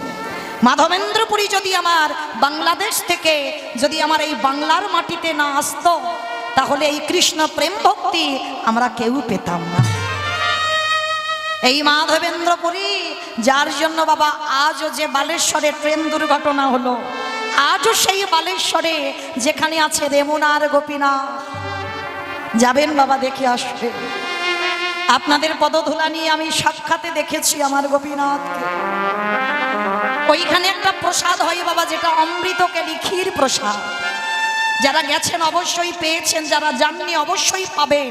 এই ক্ষীরের এত স্বাদ, প্রত্যেকটা দিন 12টা করে মালসা আমার এই গোপীনাথকে দেওয়া হতো। আর ওই প্রসাদে বিক্রি হয় এখনো ওই রেমুনার মাটিতে। ওই ক্ষীরের প্রসাদের এত স্বাদ, এত সুস্বাদু, একবারে যদি কেউ পায় বাবা, আর জগতে অন্য ক্ষীর আর তার মুখে লাগবে না। কারণ ভগবান উচ্ছিষ্ট করলে সেটা হয় প্রসাদ, আর ভক্ত যদি ওটা উচ্ছিষ্ট করে দেয় সেটা হয়ে যায় মহা মহাপ্রসাদ। এই মাধবেন্দ্রপুরী কোনোদিন বাবা নিজের জন্য কিছু চাইনি। আর ওনার একটা প্রতিজ্ঞা ছিল, আমি জীবনে কারোর কাছে কোনোদিন হাত পেতে কিছু চাইব না। কি মায়েরা, অনেক ভিখারিরা আছে, সাধু বৈষ্ণব আছে, যারা মহান্ত আছেন, দাঁড়ে দাঁড়ে ভিক্ষা করে প্রসাদ পায়। কিন্তু এই মাধবেন্দ্রপুরীর প্রতিজ্ঞা ছিল, যদি কেউ এক মুষ্টি কিছু দেয় তো পাবো, আর যদি কিছু না দেয় আমি সারাদিন উপবাসে যাব। এমনকি মাধবেন্দ্রপুরী গাছ থেকে একটা ফল পেড়ে পর্যন্ত খেত না, মানে গাছের একটা পাতা পর্যন্ত ছিঁড়ত না, এমন বৈষ্ণব ছিলেন। কারণ গাছ থেকে ফলটা পারলে বাবা গাছের যদি ব্যথা লাগে, সেই ভয়ে কোনোদিন গাছ থেকে কোনো ফল পেড়ে খেত না। যেদিন রেমুনার মাটিতে এসে দাঁড়িয়েছিল, ভক্তরা দল বেঁধে যখন যাচ্ছিল বাবা গোপীনাথের অমৃতকেলি প্রসাদ পেতে, সেই সময় ভক্তগণ যাচ্ছে দেখে মাধবেন্দ্রপুরী প্রশ্ন করেছিল, ভক্তগণ তোমরা যাচ্ছ কোথায়? সে কি গো, তুমি জানো না গোসাই, আমাদের ওই মন্দিরে অমৃতকেলি ভোগ লাগানো হয়, কি সুস্বাদু, চলো আমাদের সঙ্গে তুমি একটু পাবে। কিন্তু মাধবেন্দ্রপুরীর প্রতিজ্ঞা ছিল, আমি জীবনে তো কারোর কাছে হাত পাতিনি, তাহলে আমি অযাচিত ভাবে যাব কি করে? যেতে আমি পারবো না। একটা গাছের তলায় বসে মাধবেন্দ্রপুরী নয়ন জলে বুক ভাসাচ্ছে, আর একটাই কথা ভেবেছিল, নিজে খাবার জন্য নয়, একটাই কথা ভেবেছিল, যদি একবারে জানতাম কি করে অমৃতকেলি তৈরি হয়, তাহলে আমি আমার বৃন্দাবনে গিরি গোবর্ধনে ঝিকে একটু প্রসাদ পাওয়াতাম। যদি একটু জানতাম কি করে বানাতে হয়। কি গো মাইরা, গাছে বড় কাঁঠাল ফলেছে, গাছে আম হয়েছে, বাড়ির মেয়ে জামাই লোকজনেরা আসবে, ওটাকে পাড়া হবে। কিন্তু বাবা, যে জামাইয়ের জামা, যে ঘরের কোণে বসে আছি, যে কোনোদিন বলে না আমাকে এটা এনে দাও, ওটা এনে দাও, যার কোনো চাহিদা নেই,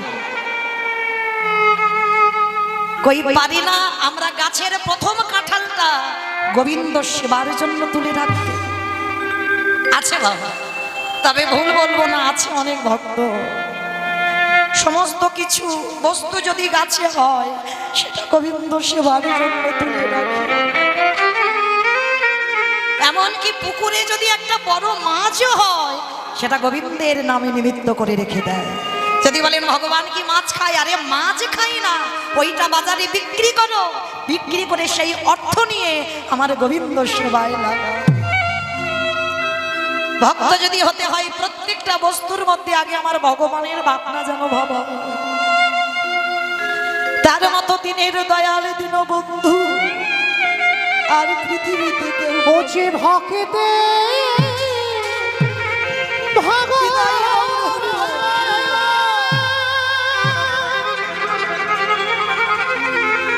ওছে ভকিত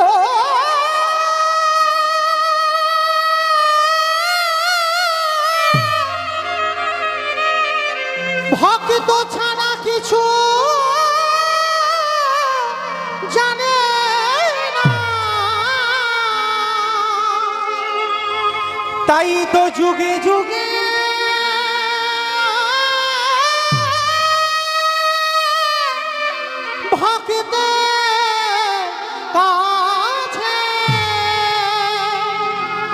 দয়ালি ছুটে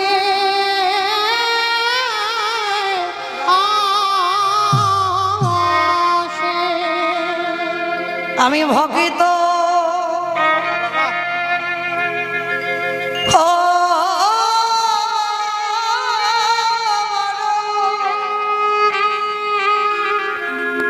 বড় ভালো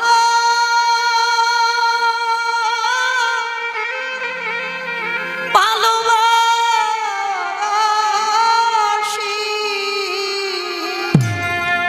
আমি যে ভক্ত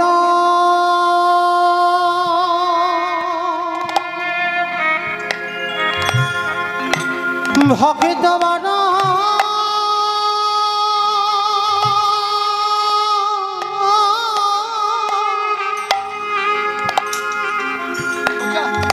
বড় ভালো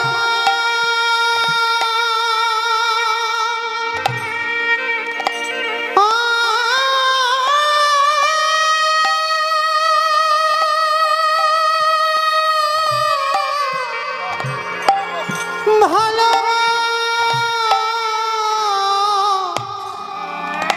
বাসি।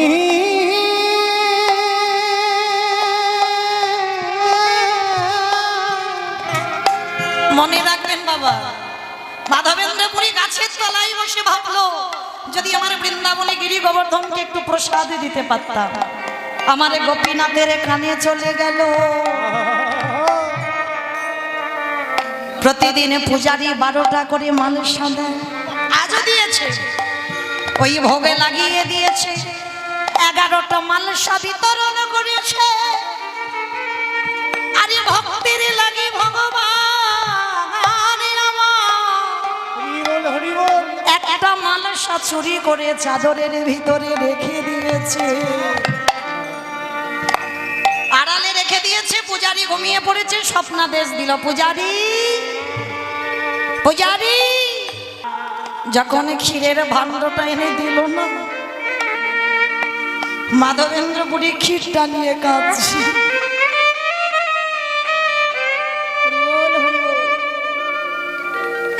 গোপীনা, তুমি আমার জন্য ক্ষীর চুরি করেছো, আমি তো খেতে চাইনি। আমি বলেছিলাম আমার মন্দিরের গিরি গোবর্ধনকে একটু খাওয়াতে চাই। পূজারি এসে বলল, মাধব তোমার লাগে আমার গোপীনাথ ক্ষীর চুরি করেছে। কি বাবা, আপনাদের আমাদের ভাগ্যে হবে এ জনম কেন, কোটি কোটি জনম ধরে সাধ্য সাধনা করলেও আমার জন্য আপনার জন্য আমার ভগবান চুরি করবে না।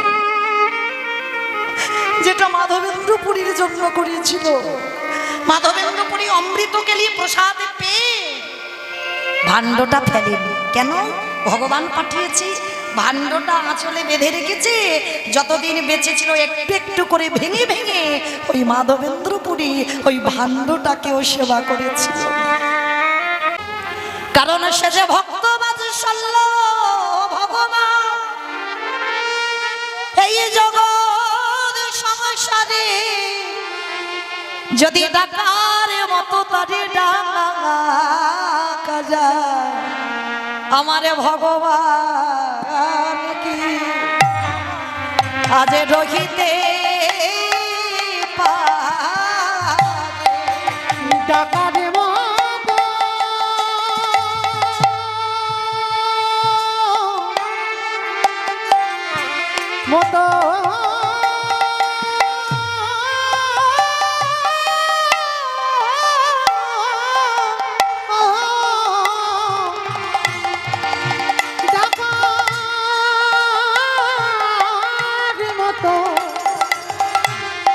ডাকি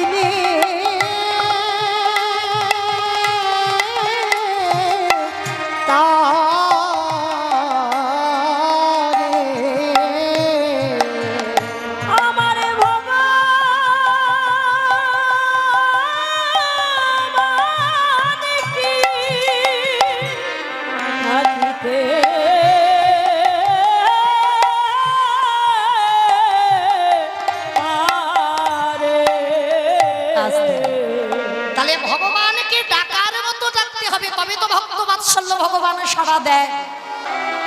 ঈশ্বর পরম কৃষ্ণ পরম কৃষ্ণ সচিদানন্দ বিগ্রহ গ্রহ অনাদিরাদি গোবিন্দ, যিনি সর্ব কারণে কারণম সর্বকাল নিতাই গৌরী ব্রহ্মানন্দে হরি বল হরি বল হরি বল। সর্বকারণে কারণম। আজি যোগীগণ যোগে পাই না, মণিগণ মনে পাই না, ধ্যানীগণ ধ্যানে পাই না। এহা নকলির বিরঞ্চিত বৃন্দাবনের কৃষ্ণ চন্দ্র, এই জগজীবের কল্যাণের লাগি, জগজীবের মুক্তির লাগি, আমাদের মতো কলির জীবের দুর্দশা দর্শন করে ওই ব্রজেন্দ্র নন্দন কৃষ্ণ নদীয়ার ভাগ্যাকাশে সচিগর্ভ সিন্ধু মাঝে উদয় হয়েছে। আমাদের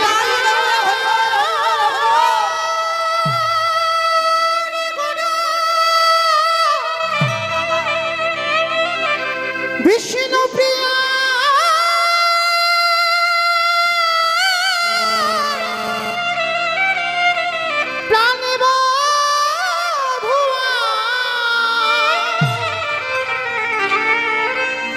সচি মায়ের নয়ন তানা গোনা,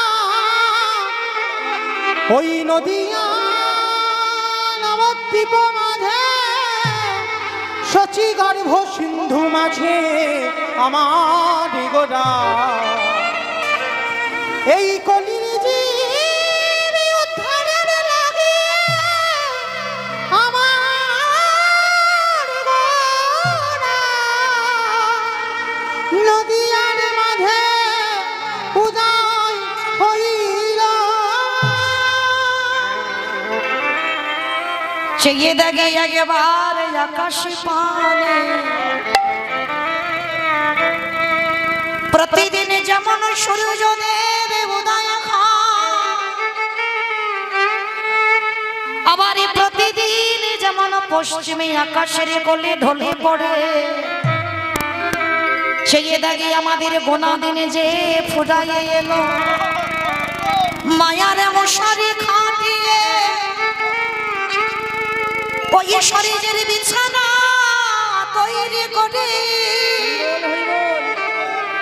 টাকা পয়সার মালিশ মাথায় দিয়ে, আরে অমনে করে ঘুমাসে না ভাই, একবার আমার সঙ্গে সঙ্গ দিয়ে সবাই কি বলবি জানিস, একেবারে বদন ভরে হরি বল হরি বল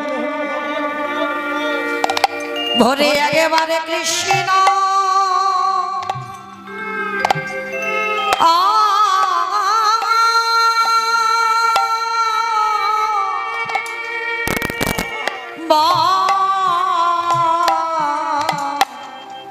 বল রে তোদের হাতে ধরে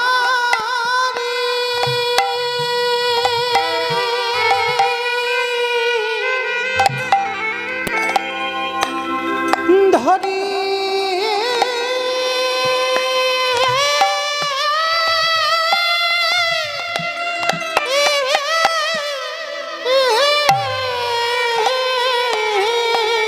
হরি বল হরি বল তোদের হাতে ধরে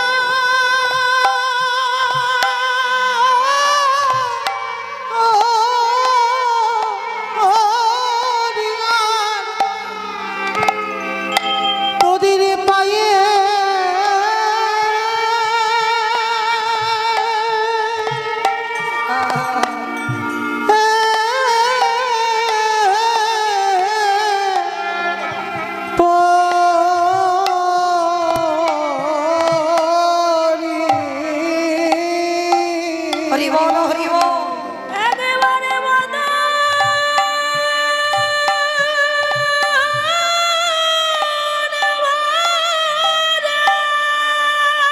হরি বল হরি বল। হরে কৃষ্ণ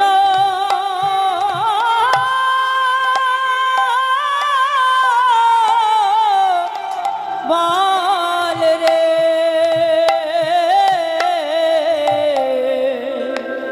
জানি তাই সমবেত শুধু কৃষ্ণ অনুরাগী গৌর অনুরাগী মাতৃমণ্ডলী পিতৃমণ্ডলী আহুত অনাহুত ভাগত এই গ্রামবাসী বৃন্দ যারা আমার রাধা গোবিন্দে যারা আমার গৌর নিতাই রাতুল চরণ আশ্রয় গ্রহণ করেছেন তাহাদের সবাকার চরণে রইল আমার কোটি কোটি দণ্ড। তারপরে জানাই এখানে যত সাধুগুরু ব্রাহ্মণ বৈষ্ণব আছেন তাহাদের চরণে রইল আমার কোটি কোটি দণ্ডবত। তারপরে জানাই বাবা আমি আমার পিতামাতার চরণে আমার শিক্ষা গুরু দীক্ষা গুরুর চরণে অনন্ত কোটি কোটি দণ্ডবত প্রণাম। তারপরে বাবা যাদের কথা না বললে সব থেকে বড় ভুল হয়ে যাবে, সব থেকে বড় অপরাধ হয়ে যাবে। যে কমিটি দাদা ভাই বাবা ঠাকুর ভাইদের ওই ক্লান্তিক প্রচেষ্টায় যাদের উদ্যোগে আজকের মহানাম যজ্ঞানুষ্ঠান কীর্তন জগতে সর্বকনিষ্ঠতম কীর্তনিয়া হয়ে আমি মৌমিতা ঘোষ আমার সম্প্রদায়ের তরফ থেকে তাদের চরণে সর্বাগ্যে জানালাম কোটি কোটি দণ্ডবত প্রণাম। তাই তো চৈতন্য মহাপ্রভু আজ নবদ্বীপের মাটিতে মা এই দুপুরবেলা ভাবটা কেমন কামিনী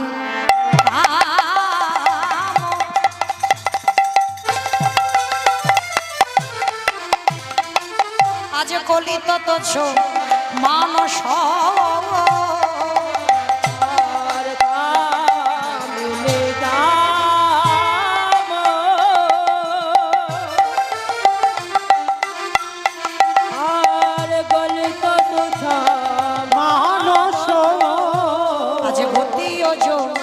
গজ যে মন্দ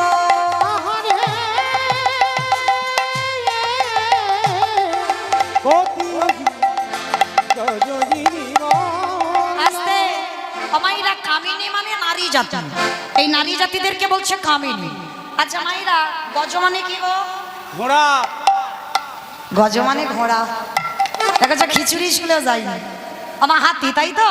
আর দেখবেন বাবা একটা কথা বলি, কেউ অভিমান করবেন না। যদি দেখবেন অনেক অনেক বাড়ি বনিদি বাড়ি বলা হয়। কেন বনিদি বলা হয়? তাদের ভব্য সভ্য তাদের চলাফেরা একটু আলাদা হয়, তাদের পোশাক সবকিছু আলাদা হয় যাদের বনিদি বাড়ি হয়। আর দেখবেন এই বনিদি বাড়ির মেয়েরা যখন হেঁটে হেঁটে যায় বাবা দেখবেন বুঝতে পারবেন কিরকম বোঝা যায়। হাতি ঠিক যেমন হাতি যখন যায়, যারা দেখেছেন হাতি দেখবেন হাতি যখন হেঁটে যায় ঠিক দুলে দুলে যায়, দুলে দুলে যায় না। আর দেখবেন বাবা যারা ভব্য সভ্য যারা জিন্সের প্যান্ট পরে তাদের কথা বলছি, যারা বনিদি বাড়ির মেয়ে, হ্যাঁ তারা তো আর জিন্সের প্যান্ট পরে হাঁটে না। তো দেখবেন তারা শাড়ি পরে যায়, আর শাড়ি পরে যখন যায় দেখবেন তাদের চলার ভঙ্গিটা ঠিক যেন হাতি যেমন যায় দুলে দুলে, সেই ভাবটা। তোমার চৈতন্য মহাপ্রভু পুরুষ হলে কি হবে? রাধা কৃষ্ণ একাত্মা দুই দেহ ধরি অনন্য বিলাস রস আস্বাদন করি, এই দুই ভাব এবে চৈতন্য গোসাই ভাব রস আস্বাদিতে দোহে কোটা। কখনো আমার প্রভুর রাধা ভাব আর কখনো কৃষ্ণ ভাব।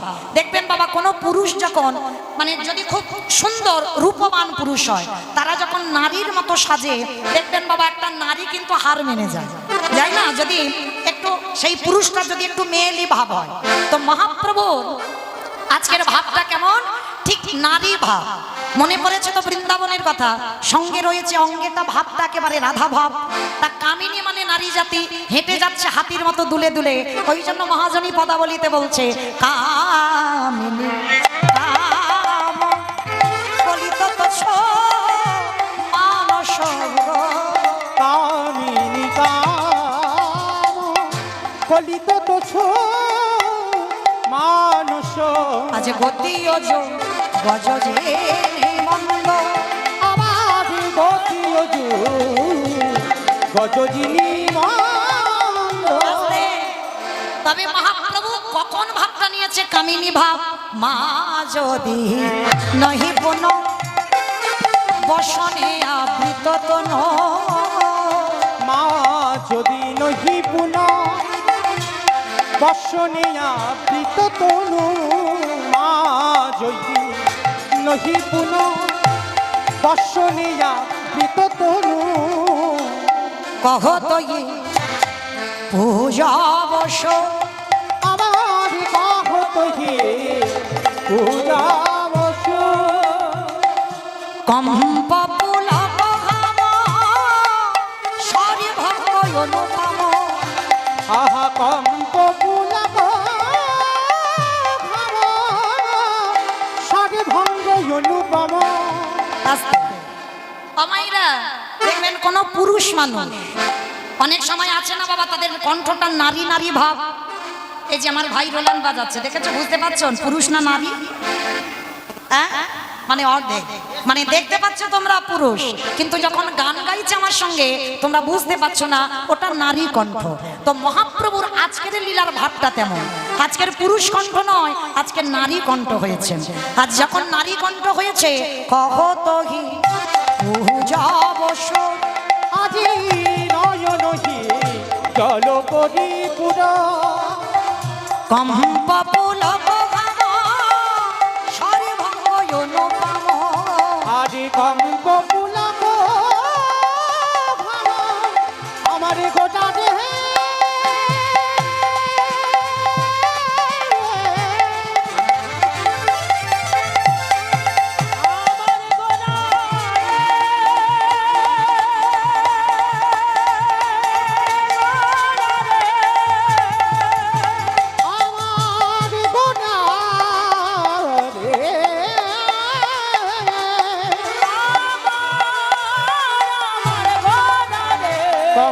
পুলক ঘাম স্বরে ভঙ্গ অনুপম, নয়নহি জলে পরিপূর্ণ, আদি নয়নহি জল পরিপুর।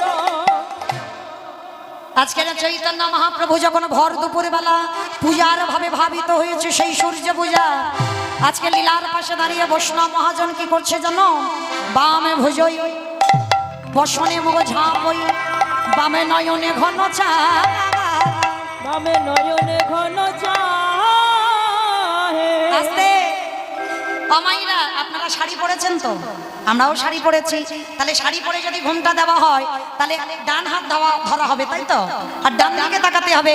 কিন্তু মহাপ্রভু বাম ভুজই মানে বাম হাত, ভুজো মানে বাহু, বসনে মুখ ঝাঁপই মানে বদন ঢাকা দিয়েছে, বাম নয়নে ঘন চা। বামে নয়নে ঘন চায়, কেন বাবা বাম দিকের কথা বলছে, ডান দিকের কথা কেন বলছে না? কারণ মহাপ্রভু শাড়িটা পরেছে বটে, কিন্তু আপনাদের আমাদের মতো নয়। যারা হিন্দুস্তান, যারা বৃন্দাবনে গেছেন দেখবে, আমার মোটামুটি হয়েছে তো, এই হিন্দুস্তানি যারা হয় তাদের দেখবেন এই ডান দিক দিয়ে শাড়িটা পরে, আঁচলটা ঠিক ডান দিক দিয়ে আসে, আর এসে কি করে এই ঘোমটা দিয়ে যদি ঘোমটাটা ধরা হয় তাহলে কোন হাতে ধরা হবে? বাম হাতে। ওই জন্য মহাপ্রভুর ভাবটা তো আজকে বৃন্দাবনে সেই ব্রজগোপীদের ভাব।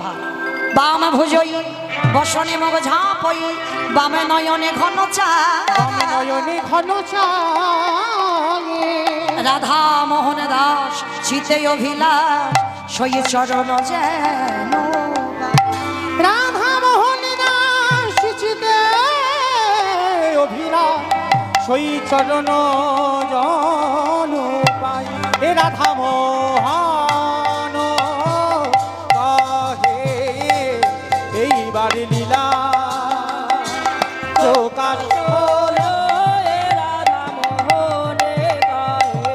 এইবার লীলা প্রকাশ হলো, হরি বল, হরি বল, হরি বল, হরি বল। প্রকাশ হলো রে এ রাধা মোহনে গায়ে। জানি তাই চলুন এবার আমরা সবাই এই স্থান পরিত্যাগ করে চলে যাব মধুময় শ্রীধাম বৃন্দাবন। আর মধুময় শ্রীধাম বৃন্দাবনে যাওয়ার আগে সবাই মিলে একবার বলেন তো, গৌর সুন্দরী কি, ধ্বনিটা হলো কি? এটাও জয়। এত রিহার্সাল দিয়ে যাচ্ছি প্রত্যেক গ্রামে। এই কদিন আগে গদাগাড়িতে রিহার্সাল দিয়ে গেলাম, ভুলে গেছো? তাহলে ধ্বনিটা এত জোরে দাও, কত দূরে শোনা যাবে? বাবা নরসিংহপুর, জোরতলা, জলঙ্গি, দমকল সব যাবে। ওমা, আমার তো সেই আর ডায়মন্ড হারবারের মানুষ আমি নেই, মুর্শিদাবাদের মানুষ হয়ে গেছে। সে ওখানে কবে যাই তো খেয়াল থাকে না। তো যাই হোক, এবার দেখি একবার সবাই মিলে প্রেম সে দুটো বাহু উত্তোলন করেন তো দেখি একবার সবাই, যাদের যাদের হাত আছে, যাদের নাই বলবো না, যাদের আছে তোলো সবাই প্রেম সে সবাই বলবেন গৌর সুন্দরী কি, নবদ্বীপী রাম কি, সচিন নন্দন কি, বিষ্ণু প্রিয়া কি, নিতাই চাঁদ কি, ভক্তবৃন্দ কি, হরিবাসন ধাম কি, কমিটি ভাই সব কি, ব্রহ্মাসী বৃন্দ কি, নিতাই গৌরী ব্রহ্মানন্দে। শ্রীকৃষ্ণে যতে কো খেলা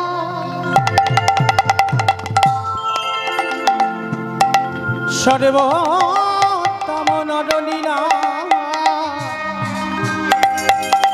নরবপু তাহার স্বরূপ গোপবেশ্য বেণুকর নাম নিত্য কৈশোর নটরা নরলীলা তাহার অনুরোধ আজ মধুময়ী শ্রী বৃন্দাবনী দেখো লীলামা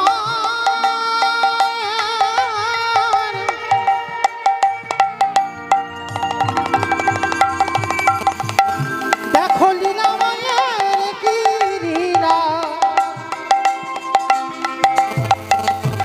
লীলামায়ের কি খেলা মধুমা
কীট পতঙ্গ সকলে মধনে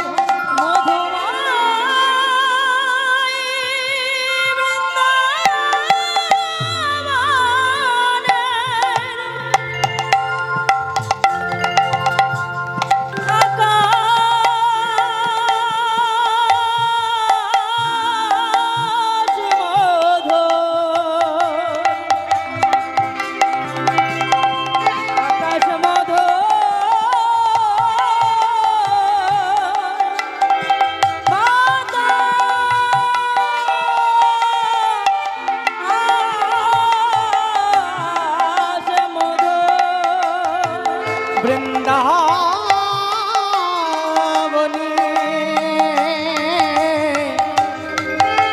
কীটি পতঙ্গ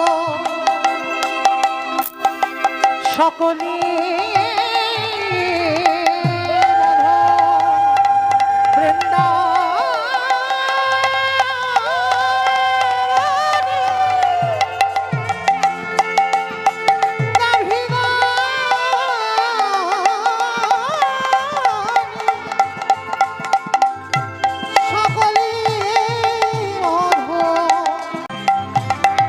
বৃন্দাবন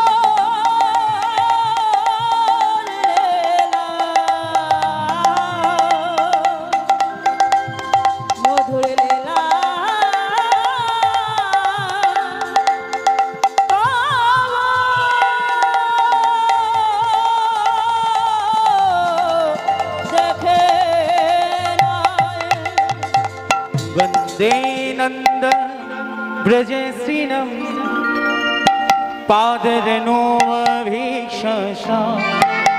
या संग हरि कथत गीत प्रणति भुवनेश्वरी वंदे नंद ब्रजे श्रीनम पादरेणोऽभीक्षसा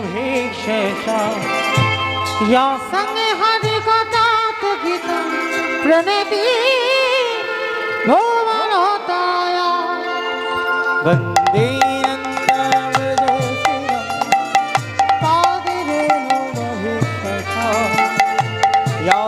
हरि कथत गीतं प्रणति भुवन वंदे नंदव्रजसिना पादरेणुमभिक्षसा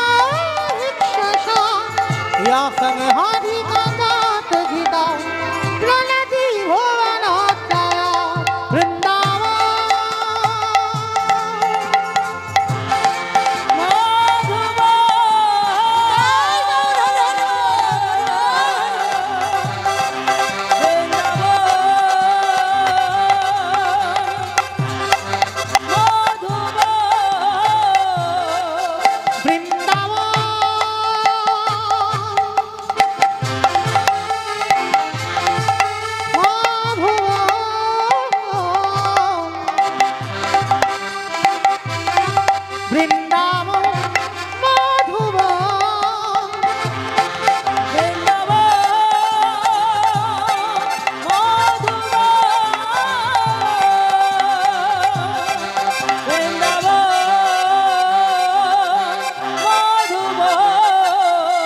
হরি নয়ন ভরি হ্যালো হরে নয়ন ভরে হ্যালো হরি নয়ন ভরি হ্যালো হরে নয়ন ভরে গোপী বল্লভে রাধা মাধব বৃন্দাবন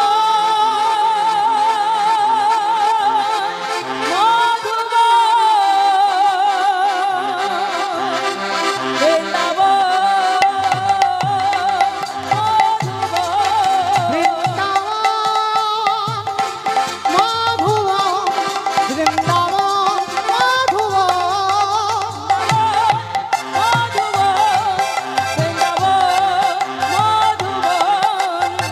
वंदे राधा कृष्ण चरण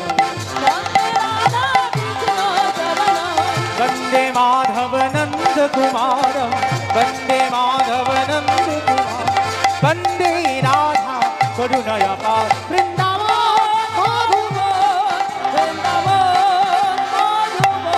নিতাই গৌরী প্রেমানন্দে হরি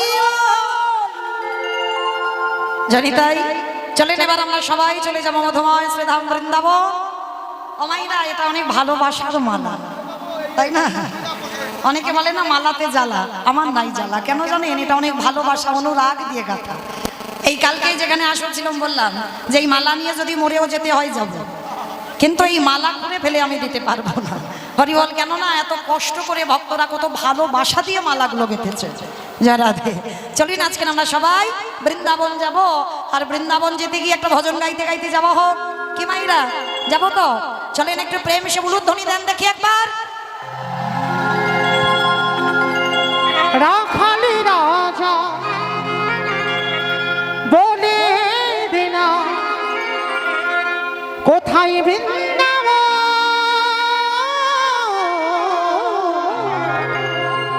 শ্যামী কুণ্ড রাধা কুণ্ড গিরি গোবর্ধা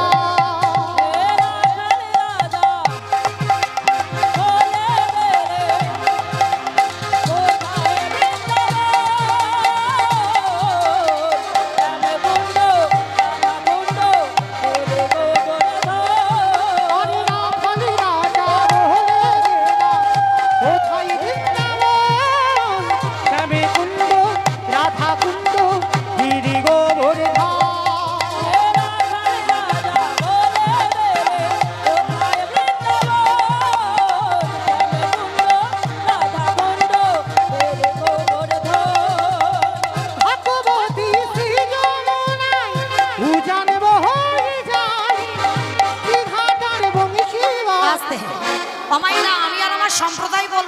বলবেন না, যাবেন না?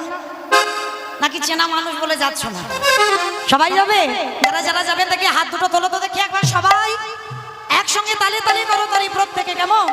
ভাগ্যবতী শ্রী যমুনায় উজান বয়ে যায়, দেশি হাতর বংশী বাজে আছে শ্যামরা।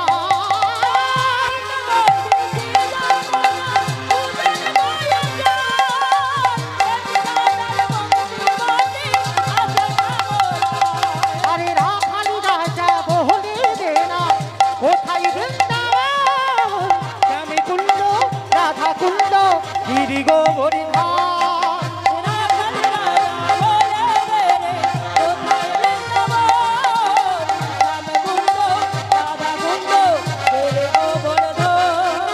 রাধে রাধে রাধে রাধে রাধে রাধে রাধে রাধে বৃন্দাবনে বে, রাধে রাধে গোবর্ধনে বে, রাধে রাধে নিধোবনে বে, রাধে রাধে গলি গলি বে, রাধে রাধে নান গলি বে। রাধে রাধে। মামা আমি আর আমার সম্প্রদায় বলবো, আপনারা বলবেন না? বলবেন? যারা যারা বলবে কই দেখি আর একবার সবাই মিলে। আমার কানেরটা খুলে যাবে, একটু দু একটা খুলে দিতে হবে, কথা বলতে পারছি না। হরি বল, দু একটা এদের গলায় দাও, অনেক কথা বলতে পারছি না।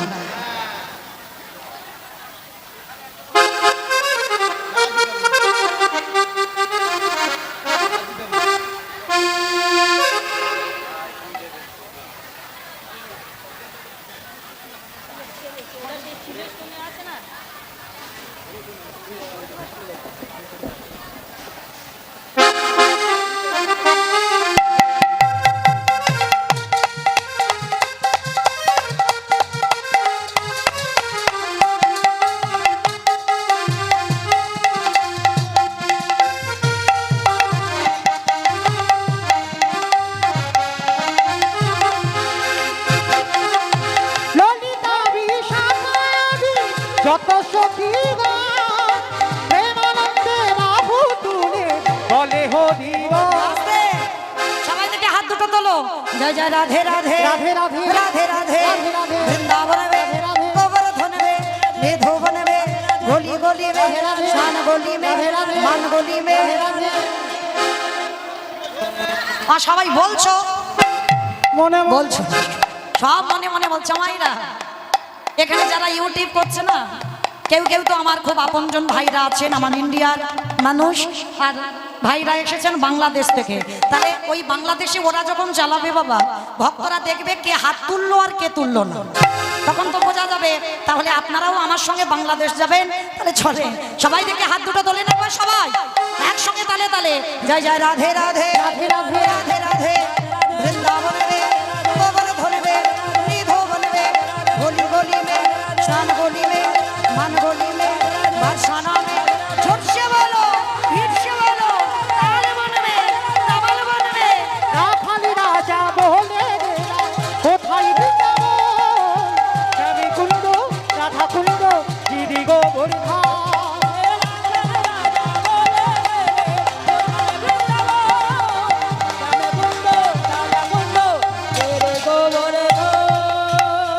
প্রেম এসে বলো রাধা রানী কি।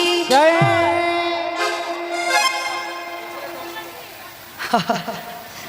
রাগ হচ্ছে, বলো রাধা রানী কি। জয়। আমার এ কি গলা বার হচ্ছে, আমি কিন্তু এখনো খেয়ে আসিনি, নিচে এই গান থেকে নেমে তবে খাবো। তাহলে বলো, তোমরা নিশ্চয়ই অনেকে খেয়ে দিয়ে এসেছো, তাহলে গলা ও তোমরাও না খেয়ে আছো? বাহ বাহ বাহ, হরি বল। তাহলে নাও আজকের একটু নয় বেলা করে বেলা গড়িয়ে খাওয়া হলো। বেশ, সবাই চলো দেখি মাইরা, এখানে যারা শাশুড়ি বৌমাতে ঝগড়া টগড়া করতে পারো ভালো, সেই গলাটা একটু বের করো তো দেখি। সবাই বলো রাধা রানী কি। দেখেছো, তার মানে ঝগড়া হয়। বৃন্দাবনেশ্বরী কি, যমুনা মাইয়া কি, নন্দ গাম কি, পোচা গাম কি, বর্ষা নাম কি, ভক্তবৃন্দ কি, হরিবাসন ধাম কি, আপন আপন গুরু চরণ কি, নিতাই গৌর প্রেমানন্দে। চলুন এবার নামগুলো বলি, অনেক নাম তো, এবার একটু বলি। এই সূর্য পূজার ব্যয়ভার যারা বহন করেছেন, এই নাম যজ্ঞের শ্রীবৃদ্ধির উদ্দেশ্যে সূর্য পূজার ব্যয়ভার বহন করছেন এই গ্রামের সকল বউ ও মেয়েরা।